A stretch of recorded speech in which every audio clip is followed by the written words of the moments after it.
Cape Harry and the tram, London Grand.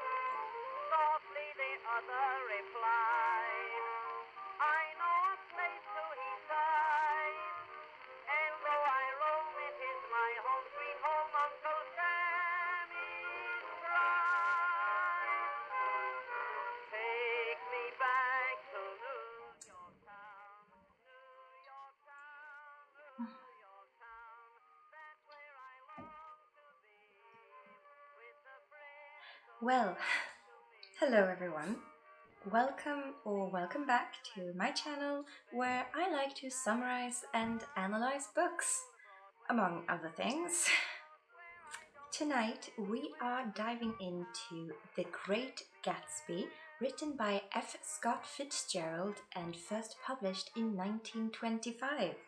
I did my best to make up some sort of a 20s look, but I don't know, I kind of feel like I look more like a 50s housewife than anything else.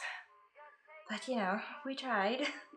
To honor the theme and aesthetic of Gatsby, I've switched out my usual tea for something a little bit more glamorous.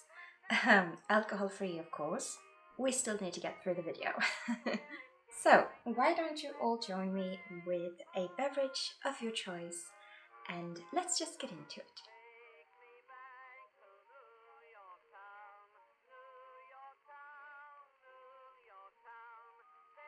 The year is 1922 and a man in his late 20s named Nick Carraway has recently moved to Long Island with a desire to enter the finance industry. He is from a well-off family, but not too well-off. He can just afford to move into a worn-down little house in the less fancy area of the bay. Not far from him, though, lies a great mansion. It had a tower, a marble swimming pool, and 40 acres of garden. It was more like a French chateau than a mansion. It was the home of a Mr. J. Gatsby. Nick didn't personally know him, but his obvious wealth gave an air of mystery to him as his neighbor. On the east side of Long Island, the more fashionable side, lived his cousin Daisy and her husband Tom Buchanan, whom Nick had also known in college. Tom was filthy rich, and they had moved around a lot and had only recently set up house in Long Island. He was an arrogant and dominant sort of man, whereas his wife, Daisy, was gentle and innocent looking. They also had a 3-year-old daughter together, but that seems to be one of very few things that they have in common. One evening, Nick was invited to the Buchanan's mansion for dinner. His cousin Daisy was delighted to see him, and he tells the reader that Daisy had a way about her to make people feel special. She had a girlfriend there as well, a golf player named Jordan Baker, whom Nick found to be rather stiff, as though she was always balancing something on her head. As they are having dinner, the telephone keeps calling, and as Tom and Daisy are out of earshot, Jordan tells Nick that it is actually Tom's mistress that keeps calling. It made the situation awkward, to say the least. After dinner, Nick and Daisy go outside, where she talks about how unhappy she is, which is hardly surprising given her husband's affair and whatnot. When Nick comes home that night, he sees a man standing on his neighbor's lawn and realizes that it has to be Mr. Gatsby himself. The man looked out of the water and stretched out his hand in an odd sort of way. Nick tried to see what he had been looking at, but couldn't see anything of significance, and when he looked back towards the man, he had already gone. One Sunday afternoon, Nick joins Tom as they head towards New York City. When they were only about halfway there, Tom gets out of the train, insisting that Nick has to meet his girl. The area where they had stopped was described as an ashen wasteland, with only a few shops, an all-night restaurant, and a car repair shop. They entered the latter, where they met Mr. and Mrs. Wilson, the shop owner and his wife. Nick was not exactly impressed by either of them, least of all Mrs. Wilson, who kept licking her lips at Tom. As Mr. Wilson was out of earshot, Tom and his mistress make plans to meet in the city. Mrs. Wilson, hereafter called Myrtle, then makes the excuse to her husband that she is going away to meet her sister. According to Tom, Mr. Wilson didn't suspect a thing. As he put it, he is so dumb he doesn't know he's alive. Once they've all arrived in the city, Tom buys Myrtle a puppy for some unknown reason. I guess because she wanted it. Then they all go to an apartment that Tom keeps for her so that they can meet in secret. It all turns into a party and Nick gets drunk. Very drunk. But who can really blame him when he has to listen to Tom and Myrtle getting busy in the bedroom? As more people join the party, Nick gets into a conversation with Myrtle's sister, who seemed to be a bit of a gossip. She tells him that Tom and Myrtle's only wish was that they could both divorce their spouses and marry each other, but that it's Tom's wife, Daisy, who stands in the way, as Daisy is a Catholic and would never agree to a divorce. Nick thought this was peculiar since he knew for a fact that Daisy wasn't a Catholic at all. The night wore on and people got even more intoxicated. Eventually, an argument erupted between Tom and Myrtle on whether or not she had the right to say his wife's name. Daisy, Daisy, Daisy, she repeated angrily until Tom slapped her, breaking her nose. Chaos ensued, with people scolding Tom and comforting Myrtle, and Nick saw this as the perfect opportunity for him to quietly slip away. Now we learn that Nick's neighbor, Gatsby, held elaborate parties every week. It didn't take long for him to notice, as there was a lot of activity in the preparations. An influx of staff, massive food deliveries, lighting decorations in the garden, and the orchestras all had to be set up perfectly for the night. The first time that Nick attended a party at Gatsby's house, he felt certain that he was the only one there who was actually invited. It was just one of those places that people went to, invited or not. Nick, however, had received a formal note that morning, signed by Gatsby himself and delivered by a smartly dressed chauffeur. Once at the party, Nick was horribly out of place as he wandered about looking for his host, but no one seemed to be able to locate him for him. Eventually, he found Jordan Baker and her friend group, and thus overheard all sorts of gossip about Gatsby. Someone said he was a murderer, another one said he was a German spy, or possibly a cousin of the Kaiser's. Whenever anyone mentioned Gatsby, there was always immediate speculation. Later that night, Nick had some champagne and was starting to enjoy himself. He got into a conversation with a man around his own age who had recognized him. They had apparently come across sometime while in France during World War I. It was then revealed that this man was none other than the Great Gatsby himself. And he smiled as he excused himself for assuming that Nick already knew who he was. He was charming. He had that confident sort of smile that seemed to rub off his confidence on you. He also called people old sport a lot. Like a lot. It was some kind of pet name that he used to familiarize himself with strangers, I think. The conversation didn't last long, but before he was pulled away, Gatsby did manage to invite Nick to have a ride in his hydroplane the next morning. Then we get a time jump where Nick tells us about his lonely summer in New York City. He was working a lot, but he did go to a couple of parties at Gatsby's house and even had a ride in his hydroplane once, but overall he was feeling lonely. So lonely that he even started dating Jordan Baker, that stiff woman. But one morning in late July, Gatsby rolled up in his car and invited Nick for lunch. Nick agreed and they set off towards the city together. Something was different about Gatsby that day. He seemed nervous, less refined than he used to. He told Nick his backstory, that he was the son of some wealthy people down in San Francisco, but his family are all dead now and all the money went to him. He had been educated at Oxford, but generally raised in the States. Then he had spent his young adulthood living in the capitals of Europe, collecting treasures. Nick found his story unsettling. There was something off about it, like he wasn't telling the truth. Then Gatsby spoke of the war and how he had earned medals from many countries, and he took one out of his pocket to show him. Sure enough, it had his name, J. Gatsby, engraved on it and everything. And then he showed a photograph from Oxford where he, wearing a school blazer, posed with his cricket-playing comrades. So it all had to be true then. So they go on to have lunch, and afterwards Nick sees Tom Buchanan at the restaurant and goes up to say hello. Tom remarks that they haven't seen him in a long time, and Daisy's furious that Nick hasn't been calling. Nick then introduces Tom to Gatsby, but Gatsby looks uncomfortable and quickly slips away during the conversation.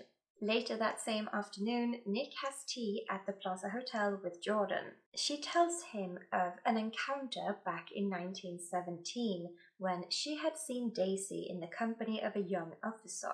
Officer?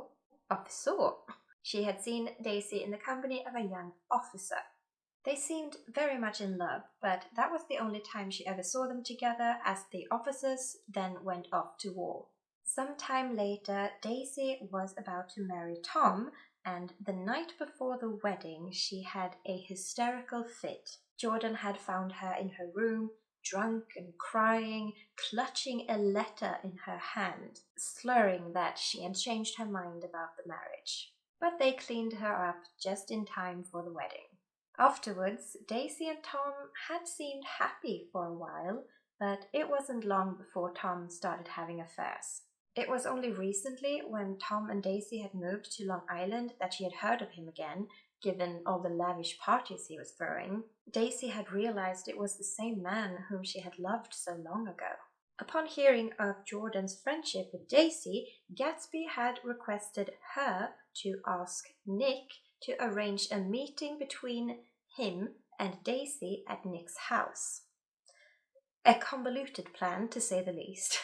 But Nick was smitten with Jordan, so he agreed. So it was only 2 days later that a nervous Gatsby waited in Nick's shabby living room for his beloved Daisy. He had sent a whole greenhouse of flowers there in honor of the occasion, and even ordered his own gardener to mow the lawn. Everything had to be perfect for this long-awaited moment. And, well, it was a little awkward. Daisy had come over thinking that she was to have tea with her cousin, and was quite shocked to find Gatsby there. Nick left them alone for a while, and when he returned, the atmosphere was completely changed. Gatsby was beaming with joy, but Daisy's face was full of tears. Gatsby then invited them up to his house for a full tour, during which the romantic tension rose significantly. Nick sensed the intense emotions they shared between them and stayed in the background while they reconnected. After this meeting, 2 whole weeks go by without Nick seeing or hearing from Gatsby. Then, one Sunday afternoon, Nick decides to drop by for a visit, and found another group arriving at the same time. 3 people, including Tom Buchanan, had stopped by for a quick drink, and it was Tom's first visit there. Gatsby mentioned being acquainted with Tom's wife, Daisy, and evidently this had an effect on Tom, as the very next Saturday, both he and Daisy accompanied Nick to Gatsby's party. Tom was suspicious of whoever this Gatsby person was, and why on earth he kept introducing Tom to people as Tom Buchanan, the polo player, when he in fact was no such thing. Nick found it amusing, though. The aim to annoy Tom with this was clearly intentional. Sometime during the night, Gatsby and Daisy could sneak away to Nick's house while Nick kept a watchful eye on Tom. He didn't notice, but at the end of the night, he told Nick specifically that he was going to find out about Gatsby's backstory. Once all the guests had left, Gatsby revealed to Nick that he had asked Daisy to divorce Tom and marry him, but he couldn't understand why she was reluctant. Gatsby had been devoted to her ever since their first kiss 5 years prior. To him, marrying her was the only option. Things were about to change though. The following Saturday, all the lights in Gatsby's mansion were out. The people that arrived there expecting a party had to simply turn back around. Nick thought this was odd, and when he investigated, he found out that Daisy had been making frequent visits to Gatsby's. And because of this, he had fired all of his servants and replaced them with people who wouldn't gossip. Make of that what you will. Nick was then invited by Gatsby to lunch at Daisy's place the next day. Something was definitely going on. So he goes, and Jordan is also there. In this more intimate setting, it didn't take long for Tom to notice something between Gatsby and his wife. Daisy, in particular, was quite indiscreet in her manner towards him. This made Tom very angry, but he didn't confront them about it. Instead, it was decided that the group would go into the city. They split up in 2 cars. Tom would drive Gatsby's car for some reason, and with Nick and Jordan, and Gatsby would drive Tom's car with Daisy. Let me try that again. Tom would drive Gatsby's car with Nick and Jordan, and Gatsby would drive Tom's car with Daisy. There.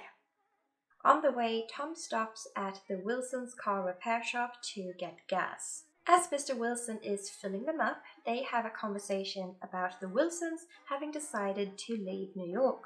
Nick realizes from some subtle hints that Wilson has found out that his wife was having an affair, although he doesn't seem to know that it's with Tom. Myrtle Wilson was looking down at them from the window, and she was looking particularly at Jordan, probably thinking that she was Daisy. Tom gets even more exasperated after this, and as the group gathered at a suite at the Plaza Hotel, the tension was high. It didn't take long for Tom to confront his rival. He demanded to know what was going on between him and Daisy. He also revealed that he had had someone look into Gatsby, and he wasn't who he said he was. He was just a nobody from nowhere. A fraud, basically. Gatsby rose to the challenge and told Tom that Daisy didn't love him, that for the last 5 years she had loved nobody but Gatsby.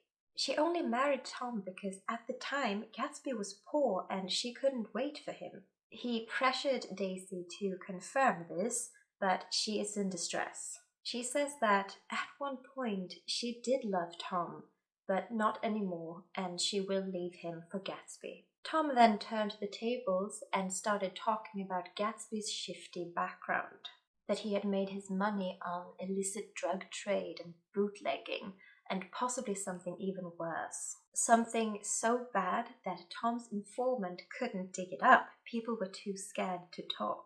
These hints were enough for Daisy's courage to crumble, despite Gatsby insisting on his innocence. Feeling triumphant, Tom says it was time to leave and even told Gatsby to drive Daisy home instead of taking her himself. As Tom, Nick, and Jordan drove back to Long Island a little while later, they came across an accident site by the Wilsons' car repair shop. They stopped to see what had happened, and Tom was very upset to find his mistress, Myrtle, lie dead in the garage. It had been a hit and run, and witnesses stated that it had been a yellow car that had hit her. Gatsby's car. Overcome with anger and grief, Tom and the others speed off towards the Buchanan's house. Tom and Jordan went inside to Daisy, but Nick preferred to wait outside for a taxi to take him home. Through the window, he saw Tom and Daisy talking in the kitchen, and he thought it looked like they were conspiring together. He then went further down the driveway, and that's when Gatsby appeared from the bushes. He asked about the woman that they had hit, and Nick confirmed that she had been killed by the accident. As they talk about it, Nick realizes that it had actually been Daisy driving the car and not Gatsby. Nick couldn't sleep that night, and he went up as soon as he heard a taxi roll up at Gatsby's driveway. Nick went over there and urged him to go away for a while until the dust settles, as the police will be looking for his car. And it was here that Gatsby told Nick of his background, his true background this time. His real name had been James Gatz, but he had changed it at the age of 17. He was poor and took odd jobs to make some money. It was around that time that he had gone out in a rowboat and saved a man on a yacht from a storm. The man was named Dan Cody, and he was extremely wealthy. He took a liking to young James and hired him for his yachting adventures. But Dan Cody died soon after, and James was supposed to inherit $25,000 from him, but he didn't see a single cent from that. The man was worth millions, but it all went to another beneficiary. When he signed up for the army, he was part of a camp that was close to Daisy's parents' home. The officers had been invited there for gatherings, and that's how he had met her. He fell in love with her just as much as with the life she represented. The house, the parties, the glamour, and on top of that, how desirable Daisy was to other men. It excited him, and they began a romance under false pretenses. He made her feel safe, like he was a man from a wealthy family who would take care of her, when he was, in fact, completely penniless. He had no other motive than to take what he could get and leave, as he had done his whole life. So it was a great surprise to him that he ended up falling for her. Then he went off to war, dedicated to make a name for himself, and he did. His successes made him a captain, and he and Daisy kept an eager correspondence, hoping for his swift return. But by some misunderstanding, Gatsby was sent to Oxford instead of back to the States as he was promised, and Daisy was growing weary. She began dating again, and Tom Buchanan entered her life, and he was the perfect on paper match. When Gatsby finally returned from the war, he was once again penniless, but still completely devoted to her. Gatsby had told Nick all of this over breakfast at his house that morning. Eventually, Nick had to go to work in the city, but just as he's about to leave, Nick turns to him and shouts across the lawn, "They're a rotten crowd. You're worth the whole damn bunch put together." Cheers to that. Gatsby seemed pleased by the compliment, as he had that radiant smile that was his trademark. Later at work, Nick tries to get a hold of Gatsby, but his phone line was kept busy. He was worried, thinking that the police could come to the mansion at any time, so he kept trying to call. Gatsby went about his day at home, and that afternoon he decided to finally make use of his pool, since he hadn't used it all summer. He did not take Nick's advice to leave town. Perhaps he was still foolishly waiting for Daisy to return to him, and perhaps he had just accepted whatever consequences would befall him. Either way, we will never know. As Nick returned from the city after work, he went over there immediately, where he, the chauffeur, the butler, and the gardener found Gatsby's body floating in the pool. He had been shot dead, and a little further away in the grass lay the body of Mr. Wilson, who had shot himself after the murder. Suddenly, Nick found himself to be Gatsby's one and only true friend. He alone dealt with the police, the reporters, trying to find Gatsby's family. He also tried to get a hold of Daisy, but she and Tom had conveniently left town. Eventually, he found Mr. Henry Gatz, who was Gatsby's father. He came as quickly as he could and was devastated by his son's death.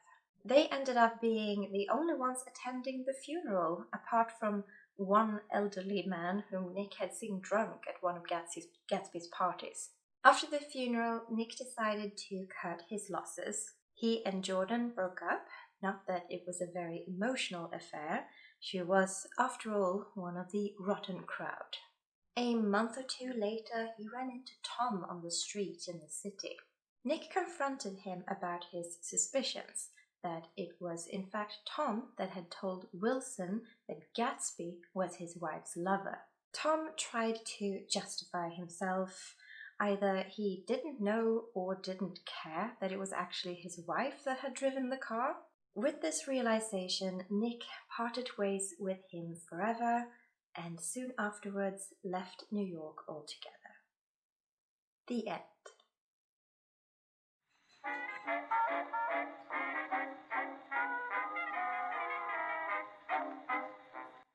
Gatsby is a fascinating character. He really is the ultimate go-getter, while at the same time the ultimate fraud. He spent his whole life chasing a dream, and that dream began long before Daisy. At the end of the book, his father showed Nick an old book of his where Gatsby, then James Gatz, had written down his daily schedule. And it was quite the rigorous schedule, starting in the early morning hours and went on until late in the evening, and it was full of various forms of training, studying, work, and skill building. His father talks about his son's ambition with pride, saying that Gatsby knew he had a bright future ahead of him if he only worked hard enough. Now this is where Daisy comes in. To Gatsby, the whole idea of Daisy was a representation of his ambition. She was basically a spoiled, pampered princess, and marrying her would be the ultimate proof of success. Just the way he spoke of their initial romance, he talked about her mansion almost as much as he talked about her, like he had fallen for them both somehow. At one point in the book, Gatsby says that Daisy's voice is like money. Her voice or her speech, I don't remember exactly, and Nick, our narrator, agrees that when Daisy speaks, she sounds like the embodiment of money. I find that detail so interesting. It makes me wonder whether Gatsby ever truly loved Daisy or just the lifestyle that she represented, the money that she represented.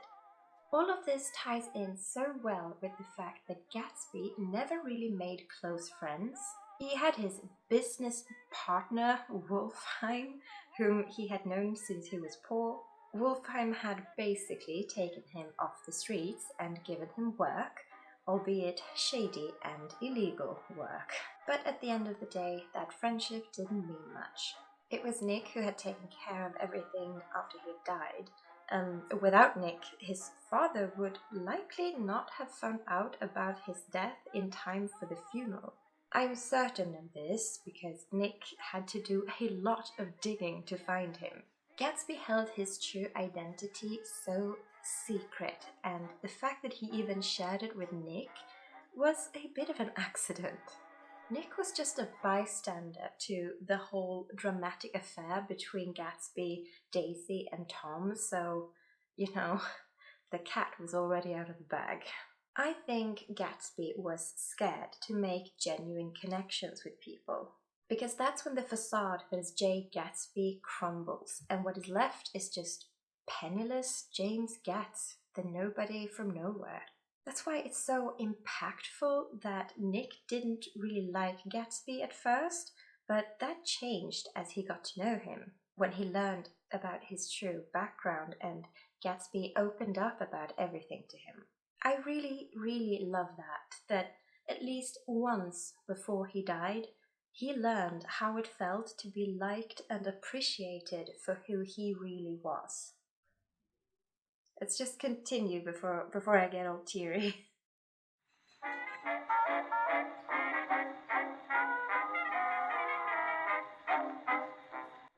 There is one thing that I know for sure about Daisy. She would never have left Tom for Gatsby. It wasn't because of fear or reluctance to break up the family. I think what it all came down to in the end was a difference in class. Now, hear me out. It was never about money, as money is of little consequence to people who've always had it. I think this misunderstanding was Gatsby's great downfall, because the immense wealth that he had accumulated didn't matter. At the end of the day, when her husband Tom pointed out Gatsby's shifty background, that he was a nobody that had to do illegal and possibly even violent things to get where he was, that's when she gave in. She was never a strong-willed woman to begin with, and Gatsby was asking for too much when he asked her to leave Tom. We know from the start that Daisy was under the impression that Gatsby had a high-class background, or that he was part of some influential family at least. That was the story he had gone with when they first met. He could be open about being poor and needing to work for his fortune, because many people did. But people like Daisy and Tom, who had grown up in a bubble of privilege, would always see themselves as better than those who had to work their way up from nothing. This, to me, was confirmed when Daisy let him take the fall for the car accident. We don't know whether Daisy told Tom that she had been the one driving, but I'm inclined to think that she didn't. Tom, being the brute that he is, would automatically assume that Gatsby was driving. He was the man, it was his car, you know.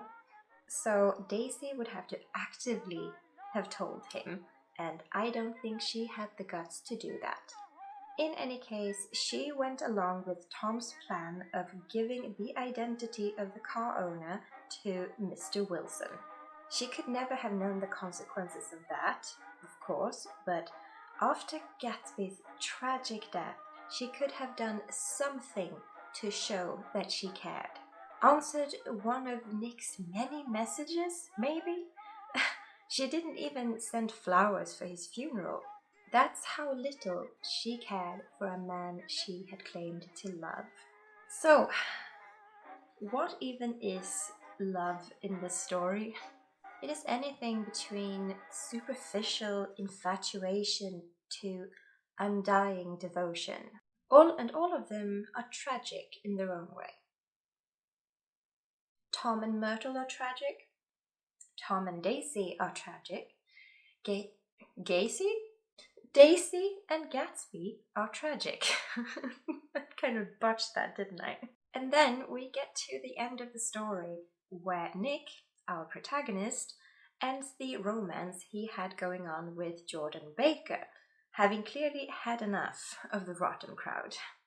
I think that's a good note to end on. Nick got away from the toxic people and learned the true value of a person everyone else had seemed to underestimate. I guess that is the silver lining in an otherwise tragic story.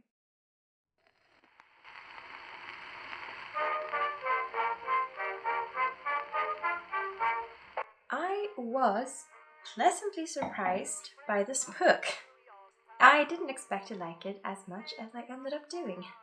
It was short, very on point, did very little meandering, which I like. The language was sometimes a bit too flowery for my taste. There were a lot of metaphors that needed deciphering, but in general it was nicely written. Now I want to know what all of you watching think. Have you read the book? Have you seen any of the movies? If both, then which one do you prefer? Personally, I prefer the book. I've only seen the 2013 one, which I thought was fine. The casting was excellent. Tobey Maguire is just the perfect Nick Carraway. But as pretty as that movie was, it didn't really give me the 1920s tingles, if you know what I mean. But yeah, let me know what all of you think in the comments below, and don't forget to drop me a like as well if you enjoyed it, and subscribe for more videos. It really helps my channel out so much, so thank you in advance for that. And yeah, thank you all so much for watching today, and I hope to see you back next time. Now I can finally celebrate Friday night, so cheers!